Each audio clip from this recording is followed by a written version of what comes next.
Dobar dan svima, pozdravljamo vas iz Hoću knjigu Megastora u Bogovićevoj ulici u Zagrebu. Dobro nam došli. Prije svega trebamo se zahvaliti Avonu na ovoj divnoj ideji da nas okupi prije blagdana povodom Međunarodnog dana protiv nasilja nad ženama i lijepe akcije 16 dana aktivizma. Ovdje smo da se uključimo ovako simbolično i progovorimo o nasilju. Hvala i portalu She.hr koji nas je povezao, koji nas je posjeo da još jednom progovorimo o ovim važnim temama koje se nažalost često zaborave i često skrivaju. Svake godine dani aktivizma započinju 25. studenog na Međunarodni dan borbe protiv nasilja nad ženama, preko 3. prosinca Međunarodnog dana osoba s invaliditetom, zatim 5. prosinca Međunarodnog dana volontera sve do 10. prosinca i Međunarodnog dana ljudskih prava. U tim danima posebno je važno istaknuti važnost suzbijanja nasilja, ali i potrebe za jednakošću i ravnopravnošću žena i osoba s invaliditetom. Vrijeme je da predstavimo naše gošće. S nama je Lucija Josipović, voditeljica odnosa s javnošću i oglašavanja tvrtke Avon. Dobar dan, dobro nam došli. Dobar dan. S nama je Rozi Kugli, naša poznata spisateljica. Dobar dan, dobro nam došli. Pozdravit ćemo i Eminu Pršić, spisateljicu, voditeljicu i glumicu. Dobar dan, dobro nam došli. Hvala lijepo. I za kraj, iako možda je najvažnije, iz udruge Brod, grupe za ženska ljudska prava, došla je danas iz Broda samo zbog ovog našeg druženja. S nama je Anamarija Matanović koja je u udruzi svakodnevno u doticaju s našom današnjom tematikom. Dobar dan i dobro nam došli. Dobar dan. Lucija, evo za sam početak, budući da smo u prostorima Hoću knjigu u Bogovićevoj, vi ste inicirali naš današnji susret. Možete li mi ispričati priču o Avonovim samim početcima?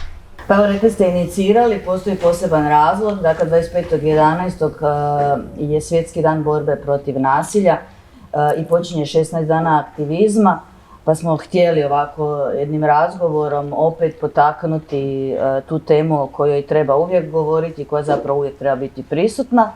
A zašto u Hoću knjigu? Odličan je prostor, odlična je priča jer evo upravo 135 godina Avona i slavimo. A započeo je tako da je naš osnivač gospodin McConnell zapravo prodavao knjige i poklanjao parfem uz knjigu i vrlo brzo shvatio, pošto su naravno i knjige najviše kupovale žene, da taj parfem ih još više oduševi i prebacio se na proizvodnju parfema pa dalje i kozmetike.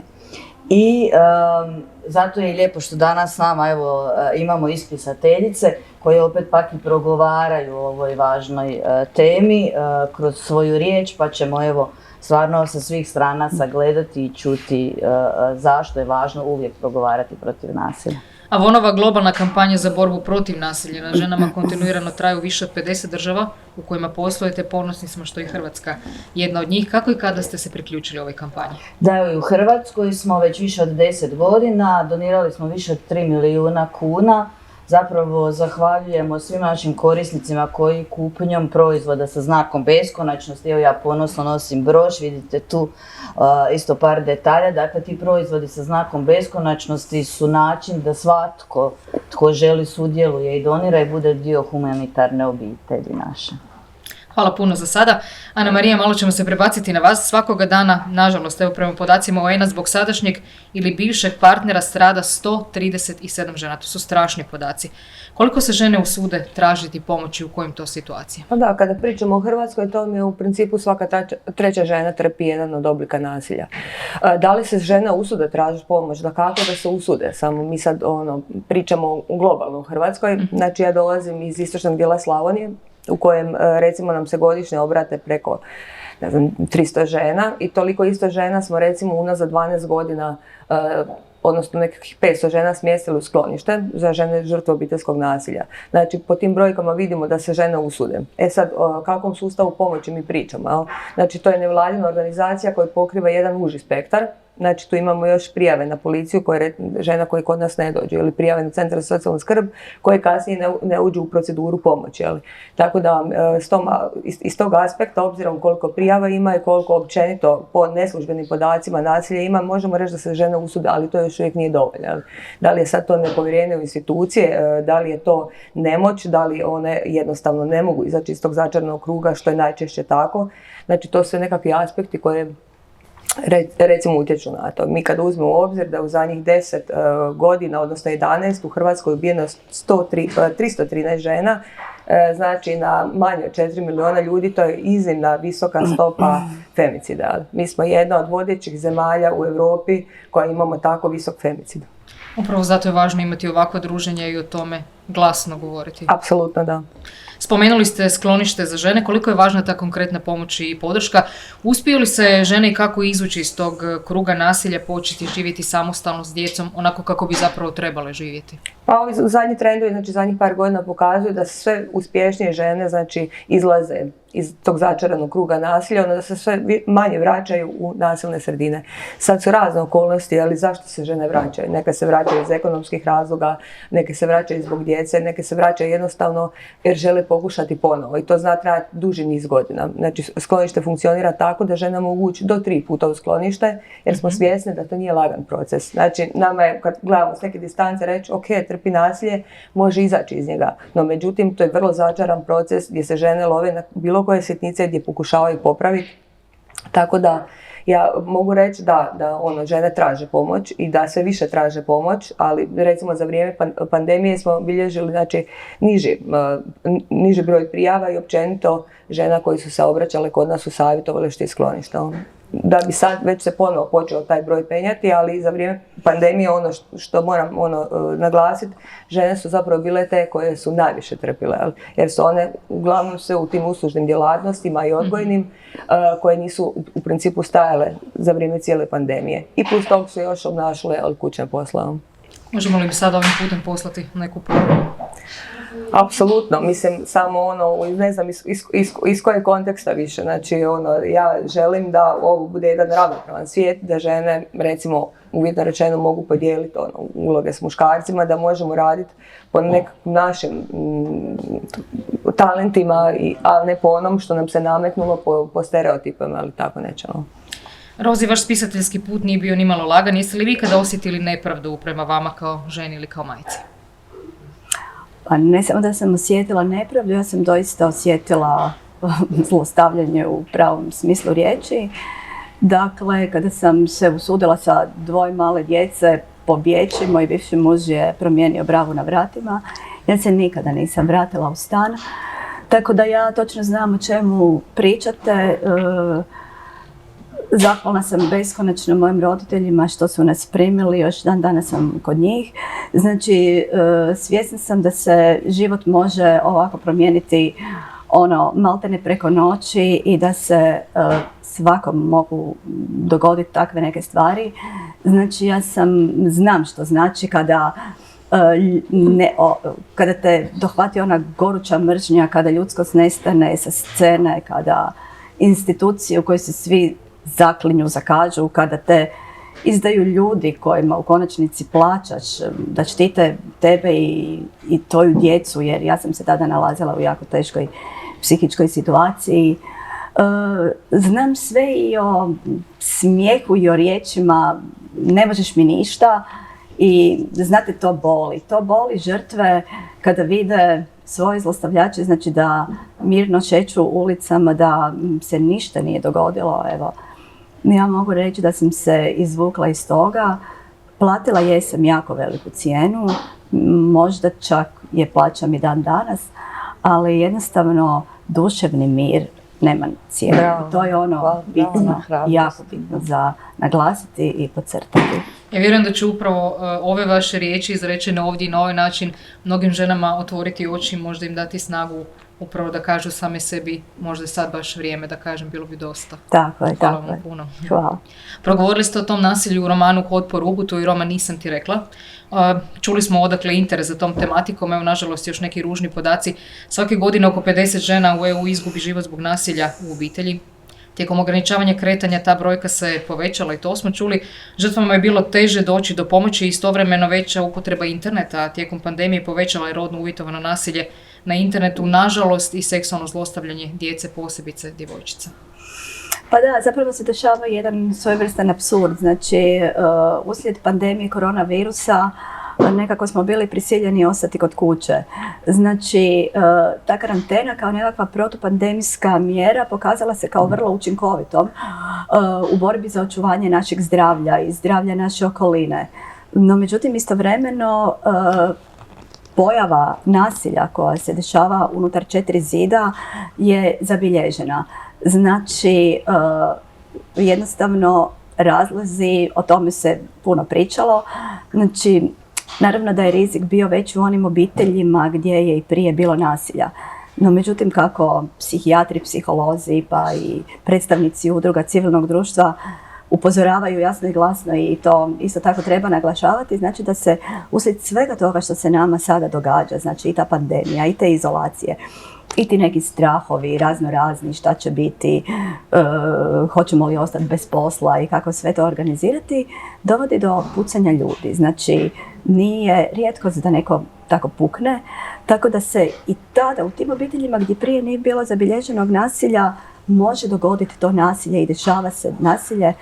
Ja sam negdje pročitala da je uslijed pandemije koronavirusa, odnosno tih izolacija, znači nasilje poraslo negdje 67%, što je doista užasavajuća brojka i toga moramo biti svjesni i zato pozdravljam kampanju i jako mi je drago da je tako nešto pokrenuta, ona kampanja iza zatvorenih vrata. Znači, gdje se zapravo pozivaju ljudi, pozivaju se susjedi, da pozivam na broj 192, prijave nasilje ako iza tih vrata prepoznaju djevojčicu Miju, žrtvu nasilja. Jer uslijed izolacija i jednostavno djeca i mladi te zapravo rizične skupine su onemogućene da se povjere ljudima, osobama od povjerenja, bilo da su to profesori i tako dalje, tako da je jako, jako bitno raditi na osvještavanju i uvijek naglašavati da nasilje nije privatni problem, znači nasilje je problem društva u cjelini, svih nas i da nikada ne treba zatvarati oči i gurati glavu u pijesak. To je recimo jako zanimljivo. Mi živimo na području gdje volimo gledati ljudima što rade, uvijek se uspoređivati sa susjedima, uvijek imaju nešto bolje, ali zanimljivo kad vidimo nešto loše, onda nećemo nikada progovoriti, onda žmirimo i šutimo. Da, to je zapravo, mislim da je to tragedija. Mislim da je to tragedija našeg društva i da zato je to nasilje nekako bukti i eskalira, jel? O tim nekim temama ljudi, ja ne znam zašto, okreću glavu i guraju ih u pijesak, a zapravo se ta ignorancija nam se vraća tada, kasnije nam se vraća u stostrukoj nevolji. Zato je važno progovoriti protiv nasilja, ne? Jer mi smo isto imali kampanju Izolirana nisi sama, ne? Isolated not alone, jer smo isto odmah shvatili taj problem. I baš taj poziv to što ste rekli, da nije sama, ne? Da svi mi baš to trebamo vidjeti što je iza vrata i osuditi se reći. Znači edukacija, pokretanje tih raznih kampanja, mislim da je to ono ključno i stalno raditi na tome, osvještavati ljude. Mislim da mi kao društvo nikad ne možemo dovoljno učiniti po pitanjima prevencije, niti da postoji nekakva prevencija koja će iskorijeniti nasilje. No, međutim, upravo ovakve inicijative, upravo ovakvi razgovori, upravo educiranje djece, naših mladih, je bitno jer ono, kako se kaže, na mladima svijet ostaje. Možda što više manjih koraka, ali da na kraju uspijemo doći do svog cilja. Emina, vi i Ivana Šešo, autorice ste nekoliko uspješnih naslova kad te bajka sastavi, život rastavi ili nedostaje, ne dostaje, te ljubav, beba, blagostanje i sranje, koji usuđujemo se reći na jedan realan i ponekad izuzetno duhovit način prikazuje problematiku muško-ženskih odnosa. Tu svakako dolazimo i do tematike prekida. Nekoliko podataka koje smo pronašli 2018. 6125 pravomoćno razvedenih brakova. Najviše uzdržavane djece rođene u braku koji se razveo povjereno na čuvanje i odgoj ženi, 82,1%. Može li taj prekid ikada biti onako lijep, miran i koliko često je on nasilan? Evo, mi smo se dotaknuli zapravo društva u kojem živimo i kolegica je pričala također vezano i za mjesto stanovanja, odnosno ruralne sredine koje također su možda ponekad malo i zakinute vezano i uz radionice i uz gostovanja. Uglavnom se svi nekako osvrćemo na glavne gradove. Meni je cilj, odnosno moje kolegici Ivani Šešo, bilo baš i za vrijeme pandemije i zašto smo pokrenuli našu udrugu, imamo kanal YouTube Moć spoznaje, upravo da za sva ona mjesta gdje nećemo stići možda doći i gostovati i dati te besplatne radionice, da svakome bude dostupna nekakva vrsta psihološke pomoći, odnosno pomoći koje u datom trenutku trebaju. I mislim da tu trebamo, zapravo u ovom trenutku se mi možda obraćamo ženama, ali se mi moramo obratiti cjelokupnom društvu, jer nasilje je problem društva. Ja ne želim ovdje akcent staviti i da to isključivo su žene koje se moraju pobrinuti da nasilje iskorijenimo iz društva, jer nasilje nećemo moći iskorijeniti iz društva, ali se možemo pobrinuti da svi imamo jednako razmišljanje i promišljanje, a to je da imamo nultu točku tolerancije na nasilje. Dok ćemo mi dopuštati da u bilo kojoj mediji nasilje opravdavamo na bilo koji način, nalazimo razloge za opravdanje, pa možda neke osobe iz javnog života stavljamo na naslovnice i dopuštamo da nekad žena izjavi da ipak je oprostila jer je to ljubav njezinog života, mi imamo problem kao društvo.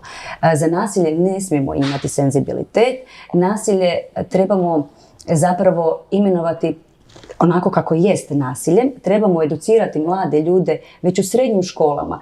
Naše djelovanje je dakle prevencija, edukacija, zdravo partnerstvo, zrelo roditeljstvo.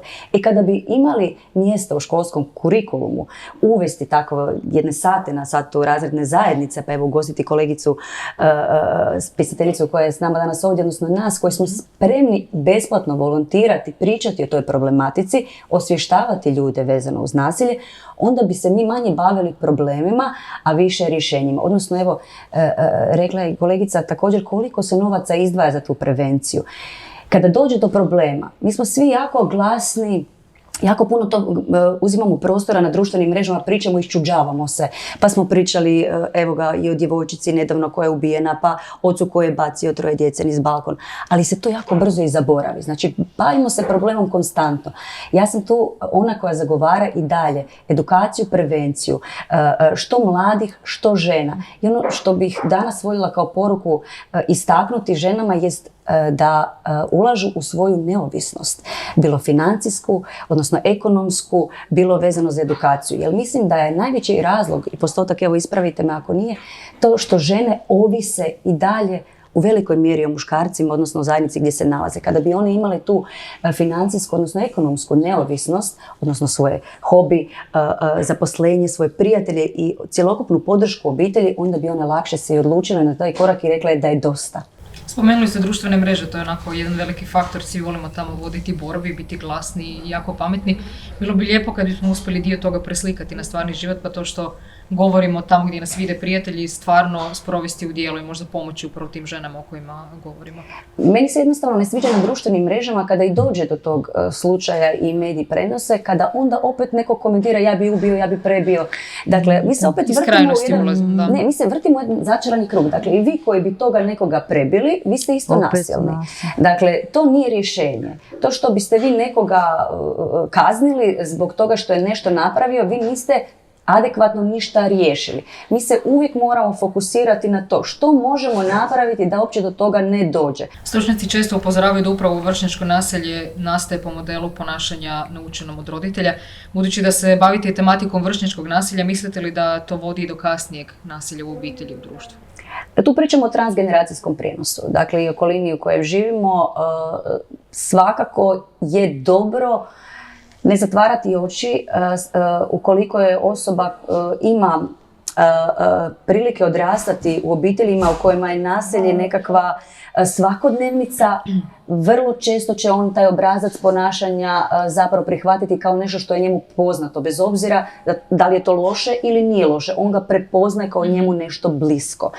I sada naravno ukoliko se ne pronađe adekvatno rješenje u odgoju unutar obitelji, tu su naravno veliku ulogu igraju odgojne ustanove kao što je vrtić, kao što je škola, koje ponovno treba ohrabriti da na vrijeme detektiraju, prepoznaju i pruže adekvatnu skrb za to dijete koje će jednog dana izrasti u odraslu osobu koja će također imati svoju obitelj i svoju djecu. Probati prekinuti taj začarani krug transgeneracijskog prijenosa koji nikomu ne služi, odnosno ubojite uvjerenja koje također nikome ne služi. Dakle, tu je onda akcent ako se ne nađe podrška unutar obitelji, obitelj nije spremna se rasti i razvijeti, da to onda rade odgojno-obrazovne ustanove od vrtića, škole i nadalje, ako se ima vremena u ovom kurikulumu kojeg imamo i lektirama i kosinusima, sinusima i svim onim krucijalnim stvarima koje će ljudima trebati kroz život.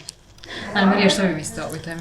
Apsolutno se slažem, znači to je model koji se usvaja, s tim da on otprilike kreće od doma, jer dijete je ono koje odrasta u domu, u kojem je puno obitelji, vrlo je mala vjerojatnost da neće samo postati nasilno. Ali to se reflektira na vršnjačko nasilje, a kada ako stvaraju svoje obitelji, to se onda opet reflektira na obitelj koji stvore. To je onaj model koji se usvaja, s tim da mi u principu nemamo nikakvu prevenciju od samog starta. Ali, znači, rodno nasilje počinje već od vrtića, ali mi tu već imamo podjelu na boje, na igračke, kasnije se to reflektira na zanimanja, na podjelu upisa na fakultete, a onda do samih i nesrazmjera u plaćama za iste poslove. Znači, vi u Hrvatskoj gotovo da nemate zanimanja gdje recimo učestvuju žene, gdje su isključivo samo muškarci, dok u isto vrijeme imate u svim odgojnim ili uslužnim djelatnostima gotovo 90 i više % da rade žene. Znači ta podjela počinje vrlo rano i samim tim bi trebali vrlo rano krenuti s prevencijom. Gotovo od vrtića, od samog starta, kada progledamo kao što rade na Islandu, u nekim razvijenim zemljama gdje dolazi jednostavno do nekog podjele u samom startu, što se ne bi smjelo dogoditi. Jer rodno nasilje kasnije prouzrokuje sve druge tipove nasilja. Kako to postići? Kako doći od toga da krenemo već od vrtića? Pa prevencijom. Znači ovo što sam rekla, vi možete vrlo lagano nekim modelom gdje se ne razdvajaju djevojčice i dječaci po tome, odnosno oni bi se trebali, mi smo po našim sposobnostima bi se trebali dijeliti. Ono za što imam afinitete i sposobnosti, tim se želim baviti i tako želim živjeti u životu, a ne zato što sam žensko, trebala bi recimo biti obučena stereotipno, izabrati stereotipno zanimanje, šta već kasnije slijedi, ali udati se, roditi djecu i tako. Ja bi se tu kao odgajatelj možda nadovezala, što vidim i u praksi. Dakle, to mi je, ako hoćete, konkretan primjer u vrtiću. Dakle, kada djevojčica dođe na vrata i mama ju dovede, onda ju kažu najčešće kako si lijepa danas, jako si se lijepo obukla, krasna ti je ta frizura. A kod dječaka ćete najčešće čuti u skupini da će se odgajateljica obratiti, odlično si to napravio, vrlo si sposoban, super si izgradio taj, razumijete, nesvjesni obrasci koje vučemo zapravo iz naše kulture, nekakvih uvjerenja i onoga kako smo odgajani, prenosimo i na ustanove. Dakle, tu one djevojčice dobiju nekakve poruke, ako sam tetina pomagačica, ako sam draga, ako sam slatka, onda ću biti voljena. Dječaci dobivaju drugačije poruke. Ako sam sposoban, ako sam snažan, ako sam uspješan, dobit ću tu pohvalu. Dakle, evo, možda jedan konkretan primjer iz onoga što možemo mijenjati unutar skupine. Apsolutno, da, ovo vam je odličan primjer. Znači, na svakodnevnoj bazi ti to ne možeš, ti si curica, to je posao za dječaka, ali ne može se s tim igrati, to nije igračka za tebe, znači već tu stvaramo neki prostor za diskriminaciju koji kasnije, kažemo, prerasta u više tipova. Ali ja bih rado dala kao majka dvoje djece. Na primjer, moji oboje su u školama, i u osnovnoj školi i u srednjoj školi, što mi je bilo jako drago. Imali baš posebne teme o nasiljima, volontere, djecu koja su se time bavila, koja su drugoj djeci prenosila, baš i u osnovnoj i ovo poslije u srednjoj. Tako da mislim svijetlih sigurno primjera ima, da, ali puno još toga treba. Baš zato smo danas ovdje i vjerujem da ćemo se naći još nekoliko puta kako bismo o tome progovorili. Zanimljivo je da spominjemo... Baš zato da pokažemo da se može, nekad bi se htjelo da bi se moglo. Ne? Apsolutno. Ali jako su bitan faktor roditelji koji će usmjeriti djecu u tom smjeru i dozvoliti im da budu glasna, da kažu možda i ono što okolina neće smatrati prikladnim u tom trenutku. Ana Marija, s obzirom da smo knjižari, evo, možete li nam reći, smatrate li da dijela u kojima se otkriva problematika poput nasilje, droge, alkohola, gubitka ideala, morala i obiteljskih vrijednosti mogu učiniti pomake u društvu? Apsolutno, da, to je vrijedan tip edukacije, samo je pitanje koliko mladi čitaju u Hrvatskoj. Tako da, pa evo imamo Roziće nadovezala, jednostavno mislim da hrvatski književnici za djecu i mlade jako dugo i baš odbijaju pisati o tim nekim temama, jer budemo realni, lakše je pisati o leptirićima, prvim ljubavima, nekakvim light temama. I evo, drago mi je, ja sam tako evo igrom slučaja zagrebla u tu tematiku jer sam osjetila jednu strahovitu nemoć. Znači, moja su djeca odrastala i jednostavno bio je jedan prelomni trenutak u mom životu kada su, sad da skratim priču, 4 godine školovanja moje kćeri, 4 mladih koji sam evo iz moje bliske okoline, znači je nastradalo. od droge, alkohola, od tako nekakvih rizičnih ponašanja. Ja više nisam znala na koji način da doprem do te djece. Ja sam rekla, ja ću sad to sve napisati.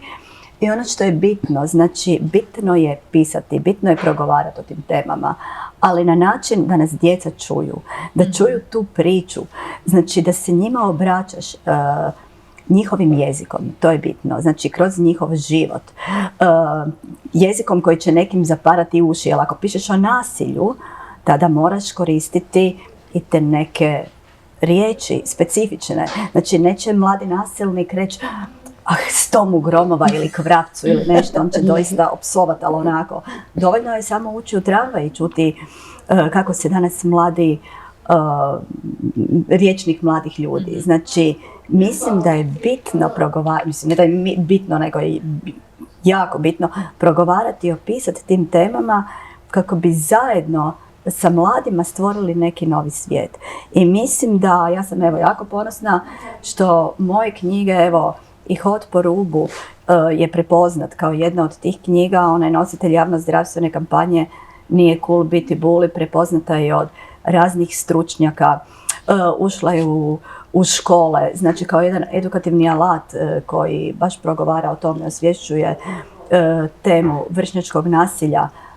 Knjiga Nisam ti rekla je također nositelj javno-zdravstvene kampanje Nisam ti rekla. Tako da postoje načini i treba puno više i pisati i progovarati i mi smo na temu mojih knjiga održali nebrojeno puno i debatnih klubova i okruglih stolova i raznih kampanja, akcija, svega, tako da definitivno postoji način. Ja bih rekla da mladi čitaju i žele čitati samo ono što ih zanima i mi moramo sad naći modus operandi što je to. Jer evo i nedavno sam bila na jednom predavanju, ono što je jako bitno reći jest da mi danas pripremamo djecu za zanimanja koje još uvijek ne postoje. Dakle, jako je bitno shvatiti da reproduktivno učenje više nema smisla. Mi moramo djecu, dakle, mi se moramo njima približiti, njihovoj generaciji, njihovom načinu usvajanja, funkcionalnom učenju, pa onda i knjigama. Jednostavno mi moramo nešto mijenjati sustavno u kurikulumu, mi moramo mijenjati način i pristup. Mi moramo njima pristupiti na način koji njima i današnjoj generaciji je razumljiv. Ne možemo primijeniti ono što je nekada bilo, niti možemo odgajati isto djecu kao što smo nekada odgajali, jer taj svijet više ne postoji. Kada ćemo jedanput to izgovoriti na glas, onda ćemo se mi svi prestati govoriti kako su nas naši roditelji, kakva su današnja djeca. Treba se potruditi da dođeš do njih. Moje knjige jesu i nositelji javno-zdravstvenih kampanja i nagrađivane i tako dalje, ali kažem, meni je najveća nagrada kada dijete koje ne čita, uzme moju knjigu, pročita i javi mi se s osvrtom. Znate koje ja osvrte dobivam? To je dovoljno. Da sam im promijenila život, da nakon moje pročitane knjige više neće, ja se sva ježim, da neće više nikad okusiti kap alkohola, snimaju kratke videe, imaju lektire, stalno mi šalju mi osvrte, šalju mi male videiće, tako to mi toliko znači, to kažem, to je moja najveća nagrada. Kad sam ja počela pisati o tim temama, nisam znala kako će to na kraju završiti. Čak me u jednom trenutku onako uhvatio strah, mislim si, pa nismo mi društvo došli do tog stupnja i moja urednica Silvija Šesto, zbilja je vodeća književnica koja piše o temama mladih, je sama nekoliko puta rekla hrvatsko društvo nije spremno za književnost roze kugli. No, međutim, malo po malo dolazimo i do toga da djeca čitaju takve knjige. Znači, evo, ja sam jako sretna što su moju knjigu proglasili hrvatskom inačicom knjige Mi djeca s kolodvora Zod. Nemojte onda prestati pisati, nemojte prestati pa da progovarati. sudbinu jednog djeteta promijenite, vi ste već puno napravili za čovječanstvo. Da, evo današnja kampanja Avonova promijeni sudbinu jedne žene, jedne obitelji, puno smo napravili. Kad bi svako pojedinac napravili. Ta pomoć i udrugama nekoju dajemo i tim ženama, baš to, koliko je lijepo znati, uvijek se kaže da si jednom pomogao, već si učinio mnogo. Tako i u ovim našim neprogovaranjima gdje pomažeš ženi žrtvi nasilja. Jako je važno, isto je krasno je čut Mi smo uvijek ponosni kad čujemo od udruga s kojima radimo. Isto dosta radimo sa udrugom Uzor u Rijeci, koji isto imaju sklonište, koji pak pokrivaju tamo taj dio Hrvatske. I onda kad čuješ isto te povratne informacije da koliko se stvarno ženama pomoglo, koliko još pomoći treba, ne, i da znaju eto da nas ima, ne, koji ih hoćemo pomoći i podržati. To daje neki ali potok taj feedback kad vidiš da jesi stvarno ipak nešto s tim učinio je neizmjeran. Evo sad kad smo još krenuli u tom smjeru, onda ćemo se dotaknuti i Avon Ladies.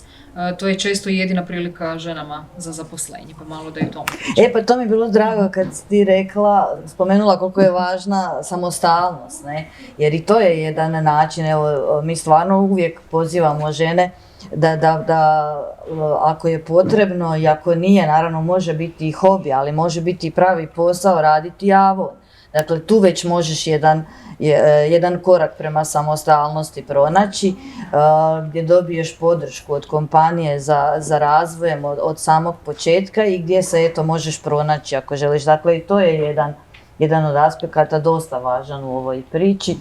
I Mina, budući da se bavite tematikom odnosa i istraživanja Svjetske banke o posljedicama pandemije, ponovno se na to vraćamo, na rodnu ravnopravnost u Hrvatskoj pokazalo je da žene imaju veću vjerojatnost izgubiti posao, izgubiti prihode, a manju vjerojatnost dobivanja socijalne zaštite ili mjera koje su vezane uz COVID-19. Naravno, sve to obavljaju dio neplaćenog posla u obitelji, znatno im to ograničava mogućnost pronalaska novoga posla. Kako onda uskladiti te partnerske, obiteljske, poslovne odnose? Evo, kolegica je spomenula zašto je statistika malo poražavajuće što se tiče žena, zato što žene rade u uslužnim djelatnostima. Prvo što se zatvorile su te uslužne djelatnosti, da li frizerski saloni, beauty centri, tako dalje, tako da mislim da je 52%, tako nekakav postotak je bio. Osim toga, mislim 70% kaže na svjetskoj razini da žene rade u ovom sektoru njege, pa su onda opet na prvoj liniji fronte da se zaraze od tog covida.